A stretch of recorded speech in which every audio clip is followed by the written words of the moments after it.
Welcome to Coleman Report Live. I'm Bob Coleman, and we're talking Main Street and the small business lenders who help it grow. Chris Hearn, Fountainhead Commercial Capital out of Atlanta. Chris, thank you for joining us. Love to have a view from the top on what your strategies are and what's happening. Lance Sexton.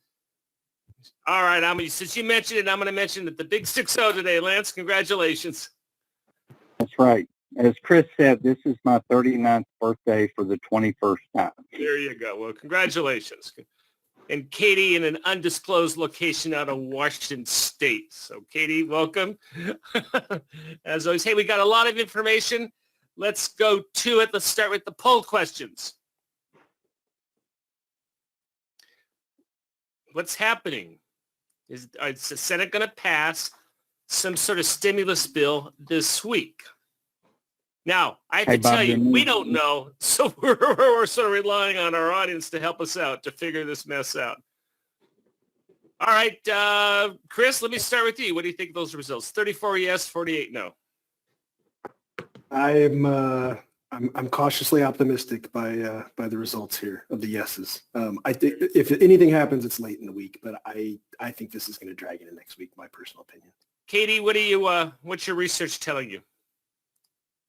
Well, I was kind of looking into it because we obviously haven't seen the exact bill that they're proposing right now, and they were talking about voting on it this week, but a lot of members of Congress are saying they don't really expect it to pass until maybe next week, so I think Chris might be right on that. It may look like one of the bills that was introduced August 18th, which was a skinny bill, but I've heard that this one is even smaller, and it doesn't include... It's getting even skinnier. This one doesn't include stimulus checks and some other things. So hopefully we're going to see something for SBA in this. Right now we're kind of waiting to see what's going to happen. Katie, give us a review. That was the skinny bill was in August. That was last month. So give us an update of what was in the skinny bill. So the skinny bill was a smaller version of a bill that was introduced about a month earlier. And that bill included things like simplified forgiveness, second round of PPP funds, things like that. This skinny bill cut out the forgiveness, simplified forgiveness documents, and some other things. That was the big difference between that one. Hopefully we'll see that in a different bill. But right now we're just hoping to see something for SBA in this new one. Lance, what do you think? Well, Congress's bill is on a diet, but all these things are needed. I historically have not been a huge fan of stimulus checks, but I think stimulus checks are needed now. So people will spend money at our small businesses. PPP forgiveness, simplified forgiveness, absolutely has to happen. How many times can you tell your customers, hang on, wait, something's coming? You can tell them a lot. You keep telling them. Yeah. And anything, if they pass anything, any piece of it, especially PPP related, it would be much appreciated, but I think it's going to be next week. All right, very good. Well, thanks. Thank you for the updates on that. Chris, this is the poll question, and I want you, the poll question is, have you had a 504 loan canceled due to an adverse change? Chris, I got two questions for you. Okay. How much 504 activity do you anticipate doing for the balance of the year? And number two, have you defined adverse change for us? Let's start with those two. Well, adverse change is it's actually the technical definition per the regs is an unremedied material adverse change. So this could be a substantial difference in the borrower's the current financial picture. It could be just a variety of things. That's mostly what it relates to, and therefore it'll impact the ability to put that 504 loan into the following month's debenture queue. So what they've done here is some things that were just released is we've got to do a new certification to make sure that they've addressed effectively the COVID questionnaire and that there is no material adverse change. The third-party lender has to sign off on that document normally for 504s.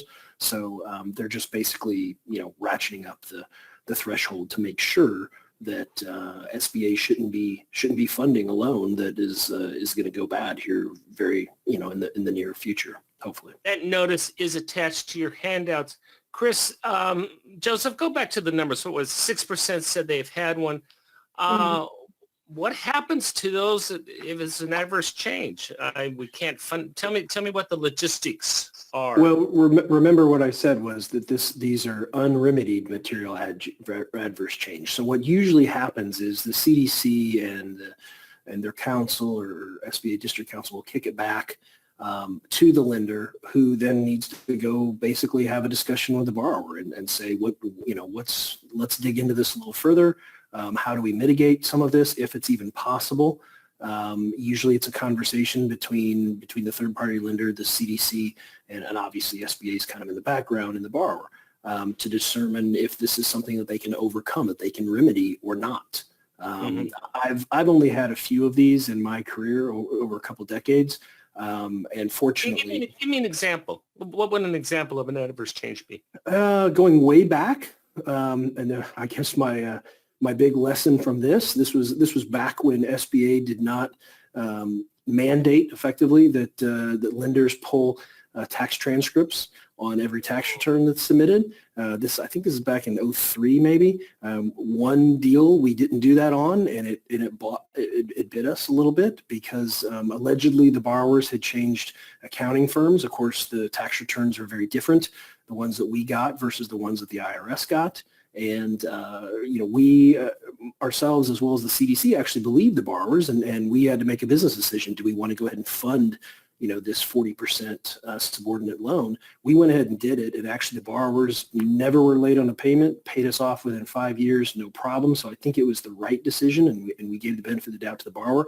But SBA unfortunately did not. We did appeal. The CDC made a formal appeal, and it was turned down. So that's an example of when it can happen. I'm trying to think of some others that I've seen over the years. Lance, what about you? Have not had many circumstances, but the only times that I've had this happen were similar to what Chris was saying. There was some sort of variance in the tax return or financial statement because of a change in accounting procedures or a change in accountant, and all of a sudden you get a statement that has a very different set of numbers. But I love what Chris did. Dug in, gave the benefit of the doubt to the small business borrower after looking at it, and of course it turned out great for all parties. Yep. Why, the third thing is in this notice is we have deferments now for any loans funded in October, November, December. I believe it's a 3-month deferment. Chris, how did this come about, and why is this important?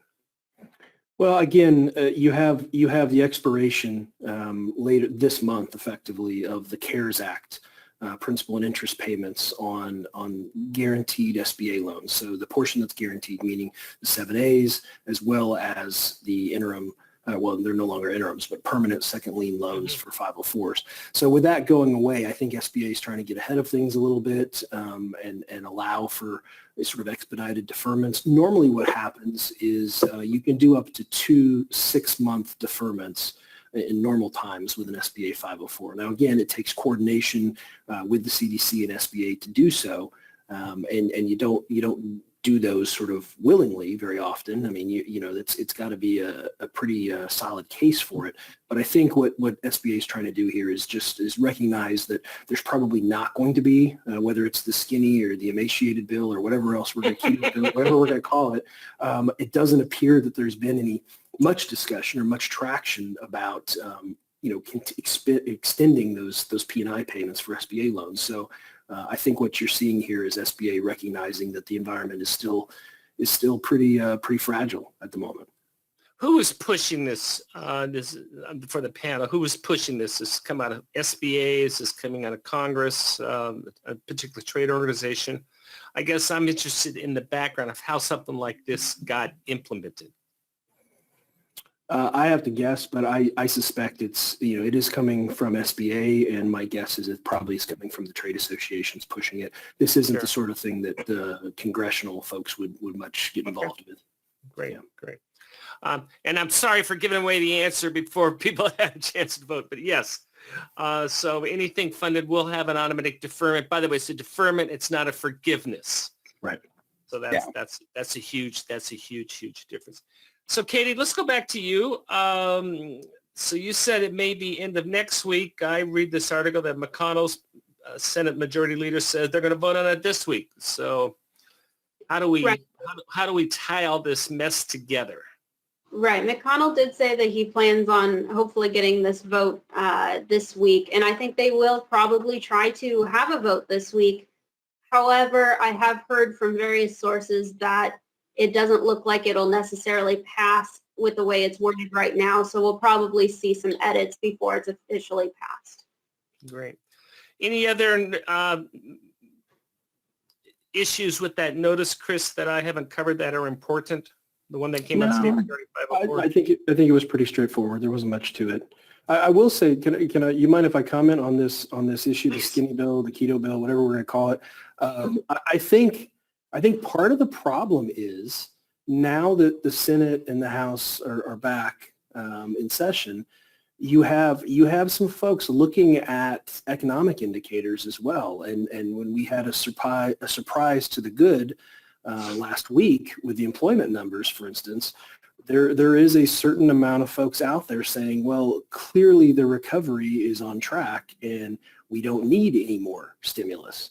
I think that's a slightly flawed argument. I think the recovery is sort of a, kind of plodding along a little bit. I don't think it's what anybody is hoping for just yet. And I'm still certainly a proponent of extending PPP, second draw PPP. I mean, there's a variety of things. Yeah, we're all talking to the choir. We all. But I do think there is, the longer they hold off on doing anything, you might see some more positive economic surprises. Of course, the moment you have a negative economic surprise, then I think that's when everybody goes, okay, we probably should do something now. So I think there's a little bit of this balancing act going on at the moment that you're seeing. So I guess, Lance or Katie, I guess this bipartisan coalition that I've been hyping for the year, is that holding together in terms of Main Street lending, or is that starting to fracture? I don't think that there's been a loss of bipartisan support for what PPP did. But I think our PPP forgiveness and PPP round 4 or whichever round it is, got hung up with a lot of other congressional interests in Well, this. that's a polite way of saying it. Very good, Lance. Again, if we could just have the SBA skinny bill, it probably would have already passed. Because I don't think anybody opposes that. Good. I just think that they got hung up with the stimulus checks, with the Postal Service, with money for schools, money for state government. It just got hung up with a lot of other things. Right. Go ahead, Katie. No, I was just saying that's exactly what I'm hearing too. I think like this bill in particular, they're saying that it's going to focus on healthcare, education, and the economy. Mixing all of those things might make it a little more difficult to pass than if it was just PPP. Great. Lance, let's see. Lisa shouts out to you. Happy birthday, Lance. So you have a fan. Thank you. That's your one fan, Lance. I don't know. One. You take it. Oh my Lisa's goodness. a sweetheart, so she's a good person to have as a fan. Lisa asked, and I don't know the answer. I'm going to throw this to Chris. SBA did not provide a 504 deferment with the first lien position. Is this going to change the second time around, Chris, or is it with deferment just on the second lien? Just on the second, I don't expect it's going to change. We were a little disappointed in it, obviously, but the first lien loan is effectively a conventional loan. I mean, there's no government guarantee on it at all. So every lender can make a decision if they want to defer a loan. But no, it's not automatic. Okay. No, nothing from SBA on that. We got this cool chart, Lance, and I guess the forgiveness what's happening with that. This is all, go ahead, Lance, I'll let you describe what the chart is. And, we're still waiting for the big decisions, though. Well, I just think it's a flow chart out on how submission of forgiveness is supposed to occur and some of the activities after the lender makes a decision. But it's all this aside, Bob, until they figure out the simplified forgiveness number, I think everybody's still sitting back because, there are millions of loans that are under $150,000 that potentially could be a one-page check the box, sign your name, and move on. But we don't know that. What? Let me go through. Lance, what do you think that number will be? I'm pretty sure 150. Katie? I've heard 150 probably the most, so that's what I would guess too. Chris? Yep, same thing. Yeah, I think we're all in. That's what we're all hearing. Very good. Let's see. And this is a Katie was. And that'll affect. By the way, sorry to interject, Bob, but that's going to affect, as Lance said, that'll be affecting over 4 million of these PPP loans. Yeah. It's not an insignificant number. Right. So you're not seeing financial institutions or third-party service providers just jumping and chomping at the bit on those smaller loans. It's, hey, hold on, wait. It could be a lot simpler. Now, those loans say 150 and up, go ahead and do your 3508EZ or 3508, start collecting the information. But I've also heard this from lenders, Bob, who have processed one and tried to submit it to SBA, and they said no response. Yeah, I think we did a poll, and I think the numbers were even a little squirrely. It said 3% had been paid. I think that was probably a fat finger error. I don't think anybody's been paid. Lance, what are we talking about tomorrow? Well, we're going to cover the changes in the new SOP 5010-6. There are a lot to like about the 5010-6 versus some of the previous versions. So we're going to cover those changes that were made. We're going to discuss some of the formatting and I guess rearranging that was done in the 5010-6. But we're going to try to give you a 1-hour update on a document that would take you much longer than an hour to digest. As you have done that. Very good. Let's see. Vicky says the first position, she's advocating, she wants the first position to be deferred. But as you said, Chris, I guess you can, how receptive is the conventional lender to a deferment if the second is being deferred? I think it puts immense pressure on the first lien lender to do something. But again, there's no requirement necessarily. So, that's, look at conventional commercial lending now, how regular are deferments made. It's usually a pretty extreme situation. It's usually one of the last resorts that a lender takes. So, certainly I think SBA likes to see third-party lenders defer on similar terms to what the CDC and SBA is doing. But again, there's no requirement for it. Again, all of this is to try to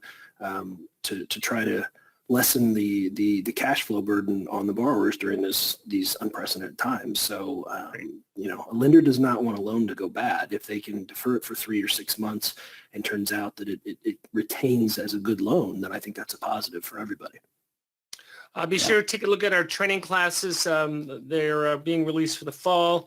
And of course, our new newsletter for the C-suite is being offered. This week we have John Riosti talking on Thursday. So hopefully we'll have a little bit more information on when all this mess will be resolved.